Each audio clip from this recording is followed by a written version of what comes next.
George. What's going on? I'm wearing my pumpkin colored shirt today because it's the fall, even though Southern California can't decide whether summer's over. Yeah, as long as you don't start as long as you don't start singing "This Is Halloween," I'm You're okay good? with it. Yeah. Yeah. So we're a little past the season, but we're like that in between time. Yeah, fall band is about to start. Something I wanted to bring up, I always do this. Like, last podcast, we had a great interview with Beltran. Yeah. And it's always like after the fact, you remember, like, oh, I should have brought that up. Yeah.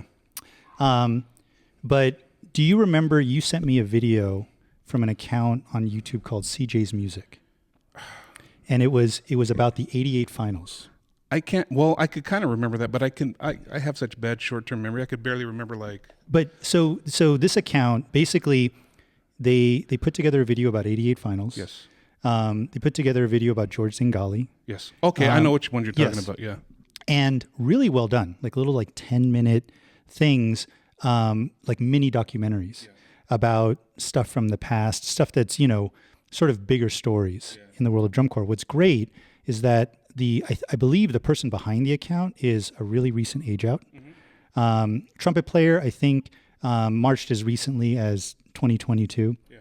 And what I love is this like cross-generational interest in the activity, as a whole.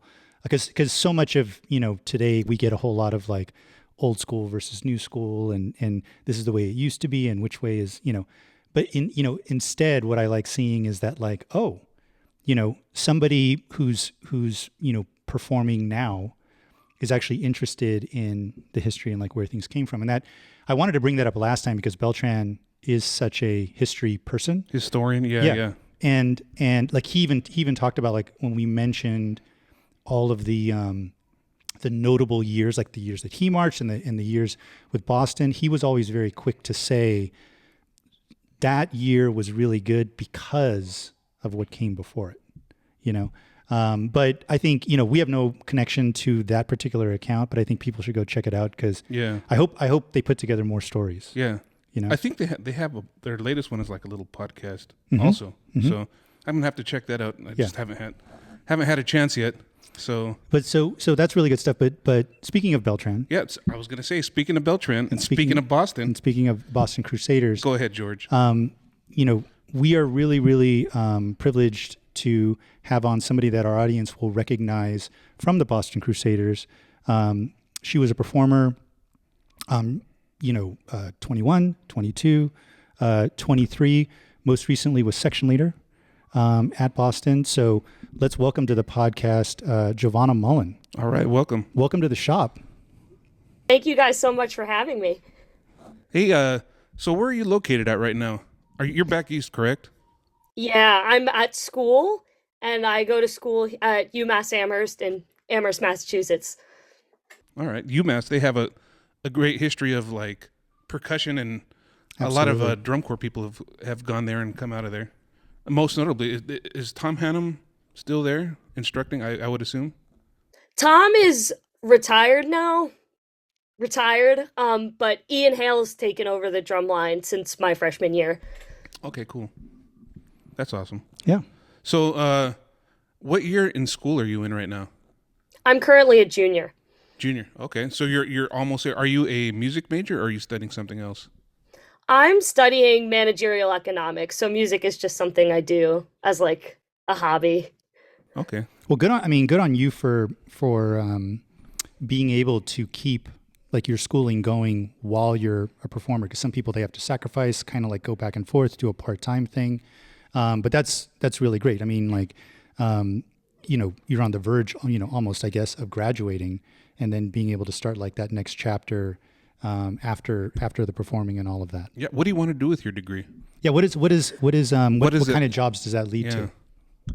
So I'm looking into going into real estate, which you don't really need a managerial economics or like any sort of degree to do. I've thought about doing a lot of other things with it. Like I've looked into like health economics and stuff. So those kind of things interest me. But as of right now, being a realtor is like top. I want to do this right now after I graduate college. Are you looking at like home realty or industrial commercial realty real estate? or commercial real estate? Yeah. Either commercial or residential. Awesome. Nice. Yeah, it's funny. Alan Ongst Yeah. is a realtor out here. If for people who don't know, who are familiar with him as a performer and instructor, he's doing the thing out here in Southern California. You got to have that hustle, I guess. And he does. Yeah. He does for sure.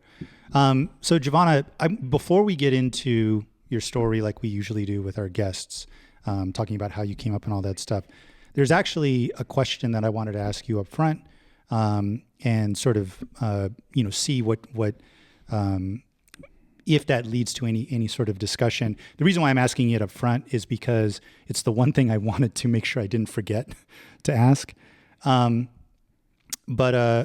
So basically what we know is that Boston Crusaders percussion is really high profile, for a lot of good reasons in the last couple of years, especially. The music is really cool. It's difficult, I think, like people sort of respect the difficulty level of it. You guys always seem to come out of the gate achieving it at a really high level, and so because of that, the battery is like, especially the battery is like really high profile. There's a lot of bodies in your lots. There's a lot of cameras in your faces. Sometimes there are cameras that are in your guys' face. There's a lot of people in the comments section, on your videos all the time. On top of that, you're section leader. So there's that added level of attention on you. On top of that, you're a young woman, and amidst, and still, because, that is not as common. It's you, and I think, one other young woman in the battery amidst a sea of guys, right? So that even puts more attention on you. Does all of that have any impact on you? Like, does that affect you at all? I mean, either positively or negatively? Is there anything about that you want to talk about? Yeah, of course. So the way it's kind of affected me differently throughout the years, it's something that I really started to think about in the 22 season. And I'm not going to lie, especially when all these people started showing up to the lot, because I feel like in 2022 was when we really came out of the gate, like when Boston first really came out of the gate, just gunning for it. So obviously, like, a lot of like talk on social media conspires, and then you have all these people like, oh, I got to see Boston in the lot. Like, they're the main event and priority number one on my lot list or whatever. But I started feeling that pressure a lot in 22 because it was something that was brand new to me. I was not used to having like massive crowds of people coming to watch me perform in the lot. But yeah, and then I guess like last year, it started to kind of die down for me. Like, I didn't feel the pressure as much, because I was used to it. I was becoming used to it, and it started becoming more normal for me because I had that season of experience with dealing with that under my belt. And then going into the 23 season, it's like, okay, I just take a deep breath and I just do me. Like, I kind of know better. I know what to anticipate, and I can better prepare for that myself. Mm-hmm. What about, and I think it's interesting because your generation is often thought of as like being brought up on social media, right? So something that you're sort of quote unquote comfortable with. But the comment section, right? It can get a little bit, weird for lack of a better word. Like, what is it like when people who don't know you talk about you, right? And it could be even as simple as, like, I remember I filmed you guys in Mesquite. You had to sit out that show. I think, for whatever reason, you were gone for like one show, right? But literally every comment was, "Where's Jovanna?" And I'm pretty sure most of those people didn't know you personally, but it was so much like, again, attention, right? I'm sure that. Well, let's be honest. She's kind of the face of that line in a lot of right. ways. And but not necessarily by your choice. I mean, you could embrace that, but it's also kind of like okay, I guess this is just the reality of doing this gig. I mean, I'm sure that is it Paul, the one of the tenor players who marched there the last couple of years, is tired of people commenting who's the tall guy, in the tenor line. There's a little bit of an assumption that all of that commentary is okay, just because social media is a thing, but it still has an impact. Is there anything about that you want to talk about? Yeah, sure. My perspective of it, I typically don't think too much about it. I've actually never been asked about that before. It's always been like something that was said to me, like, oh, there's these people like talking about you, right? And I think it's like a little justified in a way, like not to be a narcissist or anything, but I do have that presence on social media where like there's people who know my name.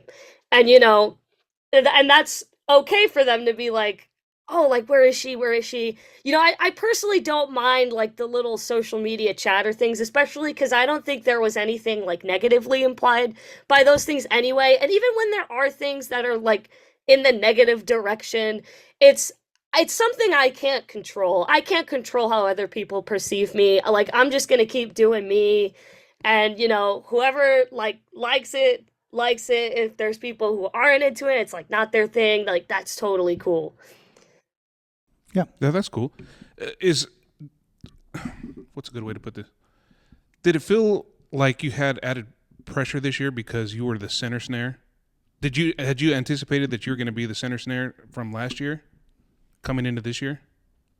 So yeah, I did. Because actually, funny story about that. Colin pulled me aside during the 22 spring training, and he was like, I want you to lead the drum line next year. And he said that to me when he first contracted me back in 2020. He was like, I want you to lead this drum line one day. I was like, okay, I'll do it. And then the time kind of came around in the like fall of 22 after the season was over, and he actually came to a UMass drumline rehearsal, and we talked for a bit, and he was like, do you want to be the section leader? Like, I know I mentioned it to you before, but is this something you want to do? And I was like, sure, I'll do it. Like, yeah. And he was like, yeah, I just don't want to put you in a situation that you're uncomfortable in. So he was like, I know you're saying yes now, but think about it. And then I gave it a little bit more thought, and I was like, I'm ready to do this, and I'll start taking the initiative and whatnot. But it's funny that people ask, like you guys are asking, because I've been asked this question multiple times, where it's like, do you feel pressure as the center? One of the guys in the line actually asked me that during spring training over the summer, and I was like, honestly, I don't, because I especially the way like Boston preaches things, and hierarchies of membership and things like that, there is none of that. I mean, there is to a degree, but everybody's equals. There's no such thing as a rookie, because everybody who's here has done this activity at some capacity before, so nobody's really a rookie. Even then, once you kind of audition and you're in, and everybody is treated the same. I mean, obviously, like, there's things that, like, I'm kind of that bridge between the staff and the membership. Like, there's those types of things, and I'm the one that makes the decisions when there's not staff around, and like all these other things. But I'm equal to everybody else in the line. I contribute the same amount to the show that everyone else does. So that's why I never really viewed it as a pressure cooker for me. And it's something that I feel like also too, what kind of helped with that was I was driven to be in the role.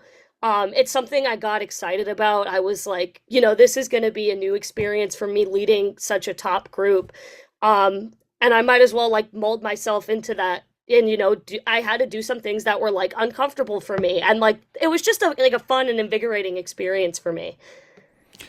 Oh, go ahead. Oh, well, I was going to ask, in retrospect, now that you've done that job, do you have any sense of why Colin sort of identified you for that when he did? Like, is there something that you feel like he saw in you that made him say she'd be a great section leader, or she potentially, right, could be really good for this role. Do you have any insight into why that was? Yeah, so initially when I was, a little high schooler and I was auditioning for Boston and whatnot, and after he told me for the first time, like, I want you to section lead this drum line one day, I think it had to do with the amount of years I had left at the time. He took me on knowing that I was going to be like one of the investment players where it's just someone that can be in the program for so long and will just keep getting better year after year. And then and then back to the instance in 2022 during spring training when he told me, he was like, I want you to do this. He said to me that it was a lot of my emotional intelligence had to do with his kind of intuition to put me in this role. Yeah, so I think those two factors kind of both contributed equally. Interesting. Go ahead. I was going to say, was 2021 your first year, or did you audition in 2020 for that line? So I auditioned and made it in 2020, but my first season marching was 21. Okay. Right. Let's go back to the beginning a little bit. Yeah. Where did you grow up? I take it you're East Coast. You're from the East Coast, correct? Yeah. Yeah. So where'd you grow up? I grew up in Old Bridge, New Jersey. So Central New Jersey. I did my high school's marching band program. I was involved with indoor since I was in 8th grade. So yeah, that's pretty much all my experience was before Boston was Old Bridge High School. What was we always like to ask this, what was your first introduction to the activity, like beyond what was happening at your school? So, looking at other indoor groups, looking at drum corps, what was your first exposure to that and what was that like? Yeah, so I kind of introduced myself to the activity via YouTube when I was in 7th grade, I believe. I think I was 12 at the time. And I saw a video on the Vic Firth YouTube channel of Cadets 2016. And I think the first video I saw was Pat McHale's snare cam. And I immediately fell in love. I was like, this looks really, really cool. Like, this music is so cool. Like, they're super physical. Like, that's awesome. And then I kind of looked up more videos from that line and that year.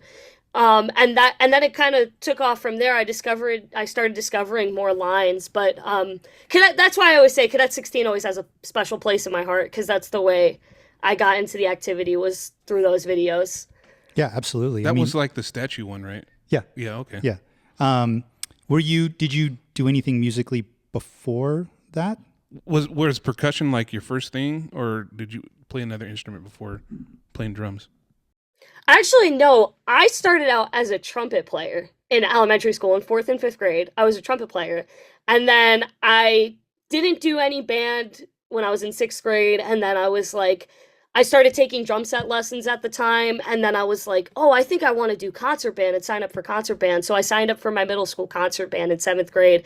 And they actually had like a pep band in the Old Bridge district that all the elementary schools and the middle schools would get to play with the high schoolers and the high school marching band at the home football games.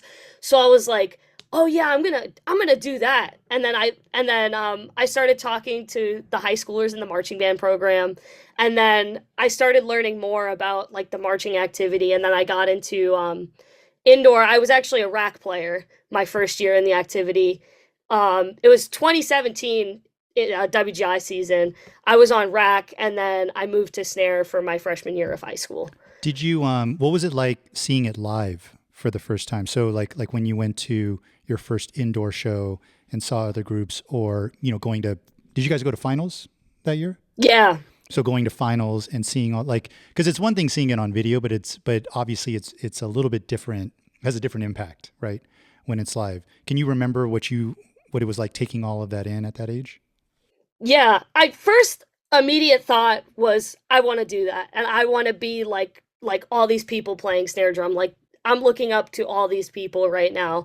And I guess to pinpoint a more specific instance, when I was sitting down watching finals in the arena that night, WGI finals, I remember like I was like, oh yeah, I'm gonna like kind of go back and forth between the lot and the shows, but I just stayed in my seat from the second, like the third Scholastic World group on went on till like the very end, and I was like, I was just so like sucked into it. I was like, I literally can't get up. I'm so in love with like this activity and everything and all these people performing. Like it's just super awesome.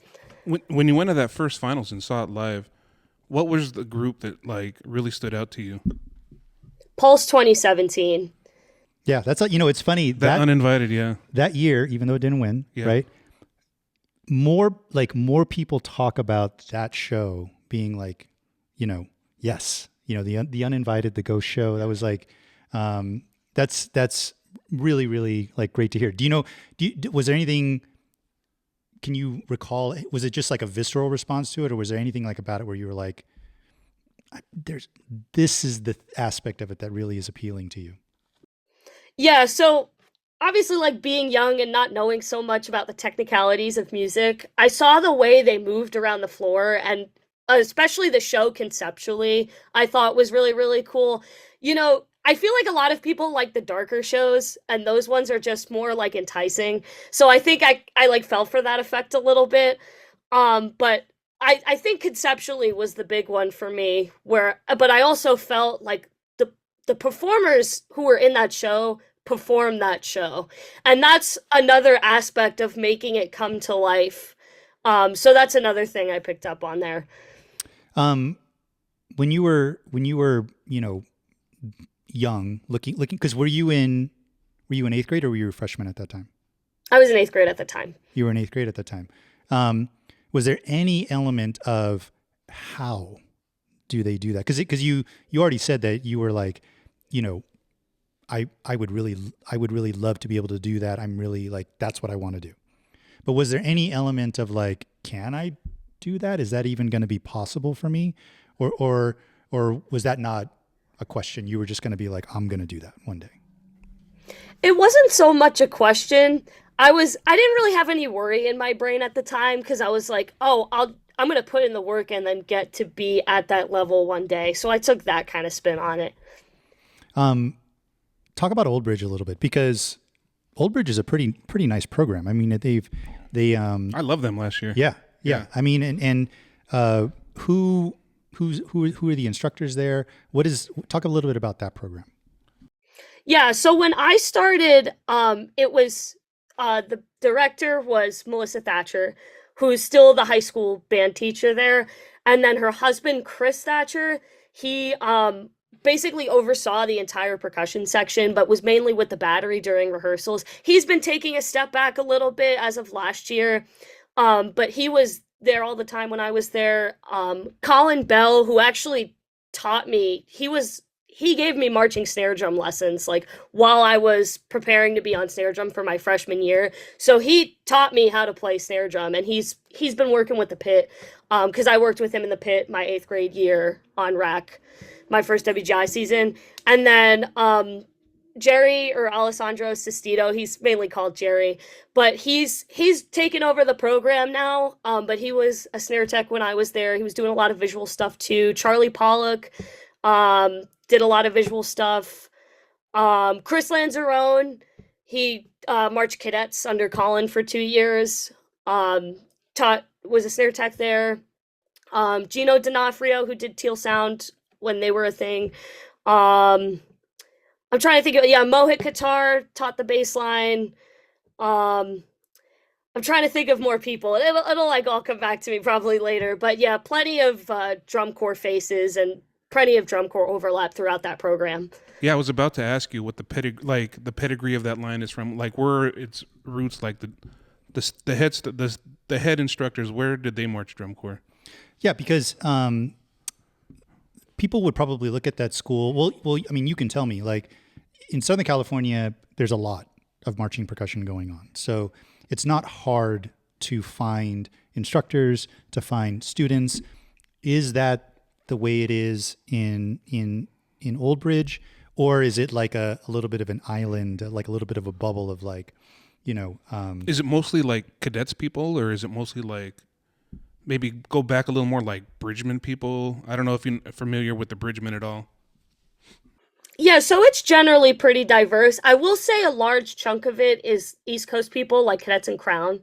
Um, but Melissa marched Crossman back in I think the 90s. I don't remember. So sorry Melissa if you're watching. Um, Chris and Colin marched Boston in '01 and '02 together. And then yeah, mostly everyone else did cadets. We actually had a tuba tech who did Blue Devils back in 2019. And then we have who's currently teaching the horn line, Kyle. He marched Bluecoats in 16, I believe 16 or 17, one of those years. So it's generally pretty diverse, but it's very East Coast drum corps heavy, like Boston, Cadets, and Crown are the main three. So that that area that you grew up in, like there's a pretty decent marching percussion community happening there. Yes. Yeah, because we're in like a DCA town, because a lot of Got it. DCA is based out in New Jersey. So we're kind of in like the little hub for that, like kind of the tri state area. What's the big DCA core that's in that area? Um, I think I would say it's Hawthorne Caballeros Hmm. because they're Hmm. based out in New Jersey. I know all the other ones are kind of like Pennsylvania area based, like Delaware. I think Bushwhackers is Delaware now. I'm not sure if they're Pennsylvania. But yeah, and then there's White Sabers in New York. So yeah, kind of where Old Bridge is, we're actually like in the middle of all of that, kind of everything going on. Did you march any DCA cores? I didn't. What was it like? So you came up, you were exposed to it, you saw people doing it, and you were really inspired by that. Can you remember what it was like actually doing it yourself the first time? Because you said you did rack the first year, then you moved to snare. What was it? What was it? What was the transition like going from like, here's this picture you have in your head versus actually having to do it? Did you pick it up like pretty naturally? Were there any sort of early struggles? Yeah, so starting from my eighth grade year, it was definitely a lot on me mentally, and I also didn't have like the maturity level yet, if that kind of makes sense. Because I was surrounded by people who were all like juniors and seniors in high school, and I was like Hmm. this wee little eighth grader. But my brain, like, I didn't realize the level of focus that needed to go into the like doing this as a member at when I first started. So that was like a little bit of a lot on me and like just trying to figure it out and keep up with the pace of rehearsal. I started I kind of once I transitioned to snare, I kind of used that experience. I kind of picked up on like, okay, I know what to anticipate, like how the pace of this rehearsal is going to be run. I know like the intensity level, so I was able to handle it a lot better. But definitely, um, my big red circle, my first year on snare was definitely my marching technique. I Hmm. was really short at the time. I'm still pretty short compared to like most other people, but like trying to get like an 8 to 5 or bigger was just really difficult for me. And I remember learning my first few drill sets. It was in the opener for our marching band show that year. It was literally, I think the tempo was like 180 or 190, and like the first thing is like we're ramming tap fives and we're just booking it on like an angle going to the left, and like I remember my brain just being so overloaded. It was like a move four, like hold eight, move eight, hold four, like all these things like piled on top of one another, and it was a lot for me. It was really overwhelming, and like having to learn music at after hours during band camp, all those things. So it was really stressful, but once the season kind of progressed and the show was learned, it was definitely easier for me to keep up. But definitely like my marching was a big struggle. Like I was constantly bouncing. Like I had the habit of like the toy soldier-esque arms when I was Sure. marching. Yeah, that one took me a while to get rid of, and I still do that one to this day. But yeah, obviously, like the more I did it, the more I got used to it, and obviously, there's new challenges that kind of impose themselves along the way. Like my first year being a section leader in the high school, like that was a challenge for me. What year was that? My sophomore year. Okay. Wow, that's awesome. Thank you. But kind of learning and growing every day is like how I looked at it. But and for me, there's always like something to improve on. Like I was like, I still am this person, but I was always someone who was like never satisfied with anything. I'm like, oh, but I want to get this better. I want to get this out of there. Like, so I guess you could say like the overall handling of things and anticipating things I got a lot better at, and I think I nailed like pretty much down like in terms of like high school, like from start to end. But there was a whole lot of new like playing things that I wanted to get better at, or like something in my marching technique, like body visuals, whatever it may be. Like there was always like something that came up along the way. Something that you wanted to grow on. Yeah. It's interesting that you bring that up, because so having that list, right, that always like, oh, I need to hit this, I need to get better at this, I need to work on this, right? Sometimes having that list isn't the healthiest for some performers out there, because they're a little bit like it's never good enough, right? It's like they have the same list, but their perspective on the list is different, right? For you, was it something that you always tackled with like enthusiasm, or was there any anxiety? Like, oh, I have to. Were you beating yourself up at all as you were trying to get a handle on it? Yeah, I would say more towards the side of like beating myself up. It's actually something I really didn't figure out till last summer. Mm. But it's funny you use the word perspective, because that's a really good way to put it. Like, is this coming from, is your place of not good enough coming from it's never going to be good enough, or a place of worry and anxiety, or is it coming from like enthusiasm and confidence? And I would say for me, it definitely came from like a lot of anxiety, and a lot of like, oh, I'm just not good enough. Like it'll never be good enough. And like, it would lead me to give up faster. And when you actually have that mentality, and this is something I really didn't learn until last year, like a little before the summer started, but when you kind of have that perspective and that negative energy about you and the way you go about things, you're almost anticipating failure at that point. And it's something I wish I realized a lot earlier, because I think I would have gotten a lot better if it just weren't for my mindset. But it definitely like helps out a lot. Like, cause now that's how I view things. I'm like, okay, like I know what happened and I trust myself. I'm confident that I'm going to do it right. Cause that's also another thing I struggled with too, was confidence. Cause I was just like constantly beating myself up. Colin's like called me out on it so much, and he's not wrong. Even like, yeah, past instructors like have called me out on the same thing.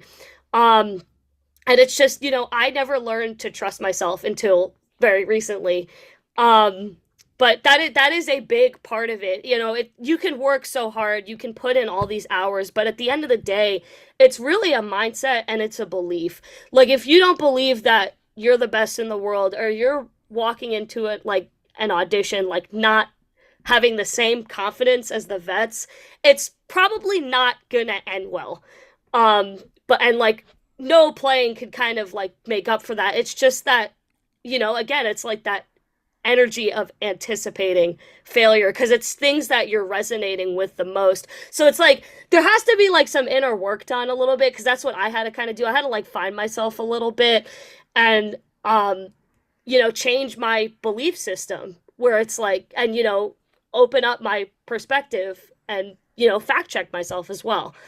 It's interesting because that's actually something we talked about with Beltran last interview, where we talked about how from the outside there seemed to be this environment of the staff trusting the members and basically being like, this is how we're going to operate.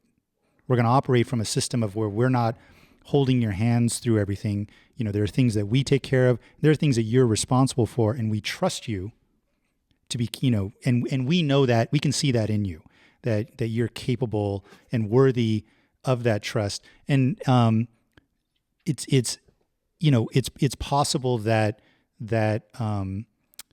sort of going through and you being able to learn, right, to be able to do that was helped by being in an environment like that, where it's like almost where you're forced to do that. Let me ask you this: was this struggle, if you want to call it, or just this challenge that you were faced with? Is this something you faced alone? I mean, as far as like being young, trying to figure it out for yourself, especially like in high school or something like that, or did you have any people that were like early mentors, either upperclassmen or instructors, anybody that sort of helped you so that you weren't alone in trying to figure this out for yourself? Yeah. So Chris definitely was the person that helped me out a lot in high school, being like kind of the emotional coach, I guess you could say. And Colin kind of fulfilled those shoes like when I went to go and march Boston. And so did the other staff members as well. Because Colin, whenever he's like, because that's a thing I actually, when I kind of talked about like, oh, when you're like in this negative state, you're like anticipating to fail, it kind of connects to the things that Colin says, and that was just kind of my wording of it. But Colin always used to tell us, he'd like, and the way he runs his program is that you're not worrying about the mistakes. You're going in with confidence. And I never truly understood what that meant until I completed the 22 season.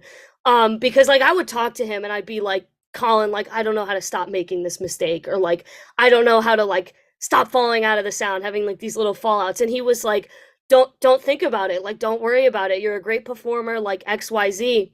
And then like, even when he would just be like, just do it, I never truly understood what that meant until I finished the 22 season. I look back on it and I was like, oh, this is what it, and I truly understood that. And I like molded myself to become a better person that way. But aside from that, I looked a lot into like, I'm going to sound like a little crazy, but a lot into like spiritual things and how like, That's not crazy. Yeah, not crazy at all.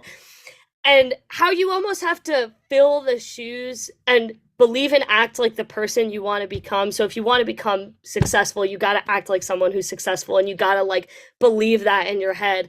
And it actually carried me a long way, because I'm like, okay, like I have to retrain my belief system into it not being something so negative. And that was, my mistake. And I realized all along, I was like, this is what like Colin and Chris were trying to tell me when I was, marching in the drum line and whatnot.